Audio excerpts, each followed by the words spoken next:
नमस्कार, मैं हूँ मोबिना महक और आप देख रहे हैं इस वक्त की खबर मुरादाबाद से। मुरादाबाद पहुंची आम आदमी पार्टी की वोट बचाओ संविधान बचाओ पद यात्रा। संजय सिंह ने केंद्र व यूपी सरकार पर साधा निशाना। मुरादाबाद में आम आदमी पार्टी की ओर से निकाली जा रही वोट बचाओ संविधान बचाओ पद यात्रा अपने दूसरे दिन मुरादाबाद पहुंची। इस पद यात्रा का नेतृत्व राज्यसभा सांसद संजय सिंह कर रहे हैं। मुरादाबाद आगमन पर संजय सिंह ने मीडिया से विशेष बातचीत की और उत्तर प्रदेश की योगी सरकार तथा केंद्र की मोदी सरकार पर जमकर निशाना साधा। संजय सिंह ने कहा कि ये पदयात्रा लोकतंत्र और संविधान की रक्षा के लिए निकाली जा रही है। उन्होंने आरोप लगाया कि उत्तर प्रदेश सरकार और केंद्र सरकार एसआईआर के नाम पर मतदाताओं के वोट काटने का काम कर रही है, जो सीधे तौर पर संविधान और लोकतांत्रिक अधिकारों पर हमला है। उन्होंने कहा कि आम आदमी पार्टी इस साजिश का हर स्तर पर विरोध करेगी और जनता को जागरूक करने के लिए सड़क पर उतरी है। राज्यसभा सांसद ने कहा कि वोट डालने का अधिकार हर नागरिक का मूल अधिकार है और इसे किसी भी सूरत में छीना नहीं जाना चाहिए। उन्होंने आरोप लगाया कि सरकारें सत्ता बचाने के लिए चुनावी प्रक्रिया के साथ छेड़छाड़ कर रही हैं, जिसे आम आदमी पार्टी कभी बर्दाश्त नहीं करेगी। बताया गया कि ये पदयात्रा रामपुर से शुरू होकर मुरादाबाद होते हुए अमरोहा पहुंचेगी, जहां इसका समापन किया जाएगा। यात्रा के दौरान पार्टी कार्यकर्ता और पदाधिकारी बड़ी संख्या में शामिल हैं और जगह जगह जनता से संवाद कर संविधान बचाने का संदेश दे रहे हैं। मुरादाबाद में पदयात्रा के दौरान आम आदमी पार्टी कार्यकर्ताओं में खासा उत्साह देखने को मिला। कार्यकर्ताओं ने हाथों में बैनर पोस्टर लेकर लोकतंत्र और संविधान की रक्षा का संकल्प लोकतंत्र में बाबा साहब डॉक्टर भीमराव अंबेडकर जी ने जब संविधान लिखा तो सबसे बड़ा अधिकार वोट का दिया, और आज उस वोट के अधिकार पर चोरी हो रही है। मोदी जी, योगी जी और चुनाव आयोग का जो गठजोड़ है वो उत्तर प्रदेश में 3.5 करोड़ वोट चुराने की तैयारी में है। अब अगर 3.5 करोड़ वोट चोरी हो जाएगा तो आप कल्पना कीजिए कि उत्तर प्रदेश के चुनाव का फिर क्या मतलब बचेगा। और लोगों को आतंकित करने के लिए पहली जो एफआईआर दर्ज की गई वो रामपुर में दर्ज की गई।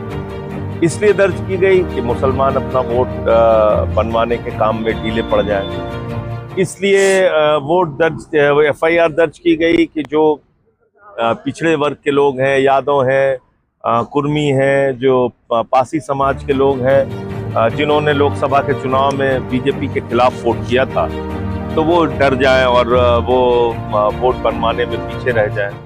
अभी हो क्या रहा है, टारगेट करके कुछ जातियों और धर्म के लोगों को वहां फॉर्म नहीं दिए जाते पूरे, उस घर के लोगों को डाउटफुल कैटेगरी में डाल दिया जाता है, शिफ्टेड की कैटेगरी में डाल दिया जाता है, एब्सेंट की कैटेगरी में डाल दिया जाता है। मतलब 3.5 करोड़ वोट कैसे कट सकता है, आप खुद सोचिए। तो अब अगर जैसे 80 लाख के करीब वोट काट दिए बिहार में, फिर क्या चुनाव बचा? इसी तरीके से अगर 3.5 करोड़ वोट यूपी में कट जाएगा तो चुनाव क्या बचेगा? इसलिए ये लंबी लड़ाई है और हम सबको ये लड़ाई लड़नी पड़ेगी। और इसमें मैं उत्तर प्रदेश की जनता से कहना चाहता हूं, घर मत बैठिए, संसद सुनने वाली नहीं है। सुप्रीम कोर्ट में मामला तारीख पे तारीख में जा रहा है। चुनाव आयोग तो पूरी तरीके से बीजेपी के एजेंट के तौर पे काम कर रहा है। आपसे ही उम्मीद है कि आप अपने इस वोट के अधिकार को बचाने के लिए घर से निकलेंगे, क्योंकि डॉक्टर लोहिया ने कहा था सड़क खामोश हो गई तो संसद आवारा हो जाएगी। इसलिए संसद आपकी बात को सुने तो आपको सड़क पर निकलना पड़ेगा, और इसी वोट के अधिकार के कारण बड़े से बड़े नेता आपके सामने झुकते हैं। तो इसलिए इसको बचाने के लिए घर से निकलिए। दूसरा, संविधान की बात। संविधान क्या कहता है? सम्मान से जिंदगी जीने की हम आपको गारंटी देते हैं, चाहे वो किसी धर्म जाति के लोग। तो उस पर बहुत बड़ी चोट हो रही है। कहीं फर्जी इनकाउंटर हो रहा है, कहीं बुलडोजर चल रहा है, कहीं मंदिर में नहीं घुसने दिया जा रहा है दलितों को, कहीं पेशाब चटवाई जा रही है पासी समाज के बुजुर्ग व्यक्ति को, कहीं घोड़ी पे नहीं चढ़ने दिया जाता है दलित को शादी में। तो ये तो हमारे संविधान में दिए गए अधिकार पे हमला है। तो इसलिए इन दो बड़े मुद्दों को लेके हम लोग, शिक्षा का अधिकार हमारा संवैधानिक अधिकार, आज स्कूल बंद हो रहे हैं यूपी में, तो उसको लेके ये हमारी यात्रा है। और कल रामपुर में इसकी शुरुआत हुई, बहुत बड़ा जन सैलाब रामपुर में जुड़ा हम लोगों के साथ।